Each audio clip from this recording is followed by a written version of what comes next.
दूसरा मैच था champions Manchester city का। अब इप्सविच टाउन प्रमोट होकर प्रीमियर लीग में आया है। दूसरा match at the home of the champion Etihad stadium, जहां पे फोरपीट सिटी पिछले 1.5 साल से नहीं हारी है और तुम 7 मिनट के अंदर गोल कर देते हो, सिटी के हाईलाइन को ब्रीच कर देते हो। वाह, ड्रीम स्टार्ट। लेकिन 7 मिनट के बाद तुम 3-1 से पीछे हो जाते हो। 5 मिनट के अंदर सिटी 3 गोल स्कोर करती है। That's tough of the champion, that's the quality of the champion, that's the mindset and mentality of the champion. But Ipswich Town welcome to the Premier League. अब मैं सिटी के लिए सबसे बड़ा जो फैक्टर मैंने नोट किया, ऑब्वियसली गुंडोगान इज बैक। रॉड्री के एब्सेंस होते हुए हमने बैक टू बैक मैच जीते हैं। That's massive, that's huge. और एक और बड़ी चीज जो मैंने नोटिस की है, केविन डी ब्रुयना का रोल।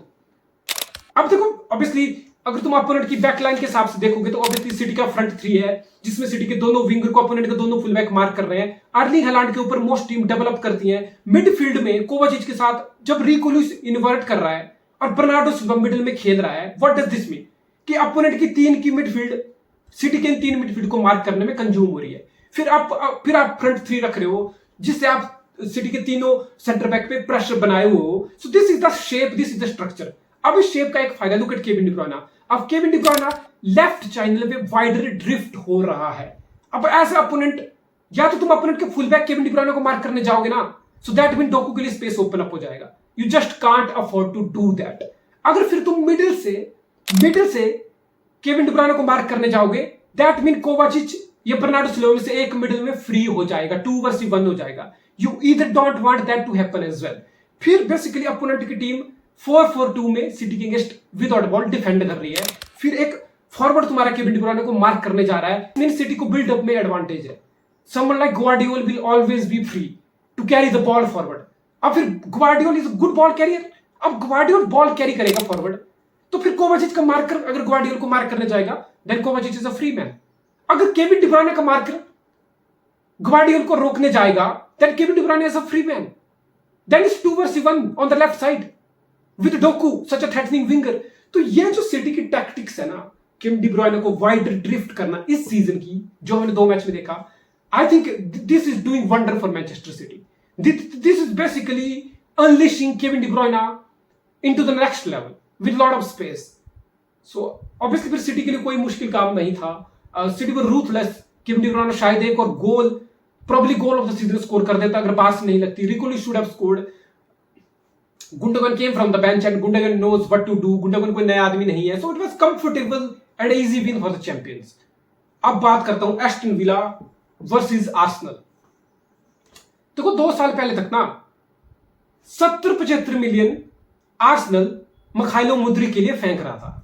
अब डील में एंटर होता है चेल्सी देता है बेटर कॉन्ट्रैक्ट और 20 मिलियन ज्यादा देता है, तो ऑब्वियसली चेल्सी डील को हाईजैक कर लेता है। चेल्सी मिखाइलो मुद्रिक को साइन कर देता है। वो मिखाइलो मुद्रिक 2 साल में एक बहुत बड़ा फ्लॉप निकल के चेल्सी में आया है, 90 मिलियन की साइनिंग। अब आर्सेनल किसको साइन करता है बदले में? लियांड्रो ट्रॉसार्ड। लियांड्रो ट्रॉसार्ड आता है बेंच से, गोल कर देता है। लियांड्रो ट्रॉसार्ड आता है बेंच से, असिस्ट कर देता है। लियांड्रो ट्रॉसार्ड आता है बेंच से, आर्सेनल के लिए गेम सेटअप कर देता है। आर्सेनल के लिए क्रंच गोल स्कोर करता है। आर्सेनल के लिए विनर स्कोर करता है। That's the story of Leandro Trossard. What a signing. अब तुम मुझसे पूछो ना, पिछले 2 साल में किसी साइनिंग का किसी टीम पे इससे ज्यादा इंपैक्ट रहा हो? नहीं। That has to be Leandro Trossard. What a guy. और विदाउट बॉल जो work rate Trossard put up करता है, आई डोंट थिंक सो मुझे बताने की जरूरत है। वर्सटैलिटी जो ऑफर करता है मुझे बताने की जरूरत है। अब मार्टिनेली, ऑब्वियसली जो मार्टिनेली अग्रेसिव दिखता है, टेक ऑन करता है 1 वर्सेस 1 में, he looks threatening, he has a pace, he has acceleration, he has a dribbling power. लेकिन इस बार Martinelli and last season Martinelli looks clueless, Martinelli looks confused, Martinelli looks rusty at times and the product is missing big time at times.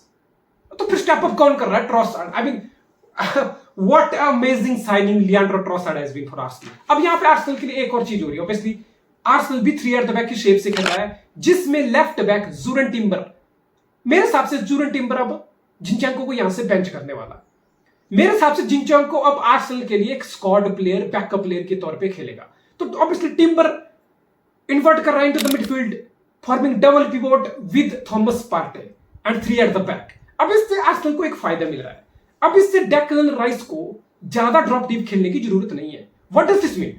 Just like Odegaard on the right side, Declan rice को forward जाने की freedom मिलती है, Declan rice को ज्यादा final third में involve होने की फ्रीडम मिलती है। At the same time, without ball, Odegaard or Declan Rice, they can come back and form this box midfield shape, जो तुम्हें ज्यादा स्टेबिलिटी देगा in the midfield, because Julian Timber is inverting into the midfield. तो obviously Arsenal की tactic spot on थी and Aston villa, I think मैं क्या ही बोलूं, अगर तुम ओली वॉटकिंस हो ना तो बेसिकली तुम्हें 2 गोल स्कोर कर देने चाहिए थे और 60 मिनट तक ये score line 2-0 to Aston Villa हो जानी चाहिए थी। अब ओली वॉटकिन कौन आदमी है? ओली वॉटकिन वो आदमी है जो 20+ गोल का सीजन लगाया हुआ last year. So is world class, he is in the red hot form. England के लिए बेंच से आके क्रंच गोल भी स्कोर किया यूरोज में। तो फिर ऑल ऑफ सडन ओली वॉटकिन ऐसा लग रहा है कि बिल्कुल रस्टी है, टैप इन मिस कर रहा है, सिंपल गोल मिस कर रहा है। What could be the reason? What could possibly be the reason for this? देखो सबसे बड़ी बात है, प्लेयर मशीन नहीं है, प्ले को रेस्ट चाहिए। अब पूरा साल घिसा है तुमने उसको, फिर तुमने यूरो में घिसा उसको, फिर तुम स्ट्रेट अवे उसको एस्टन विला से पहले मैच से स्टार्ट करा रहे हो। He need rest, he needs to refresh things up. He is a human being. So I think ओली वॉटकिन को तुम्हें रेस्ट देना पड़ेगा, अदरवाइज ऐसे मिस तुम्हें झेलने पड़ेंगे। So basically it was big game for Arsenal. Aston villa last year Arsenal पे double किया था, सो आर्सेनल को रिस्पॉन्ड करना था। एंड अगर तुम्हें 90+ पॉइंट का सीजन लगाना है ना, being Arsenal football club, these are the kind of the game you want to win. Earlier on in the season, you want to start well. You want to build something special. You don't want to drop points so much early in the season if you want to get 90+ point season to challenge a team like Manchester City. So I think all over it was good game for Arsenal. Arsenal was a better team at times, but Aston Villa certainly had their chances.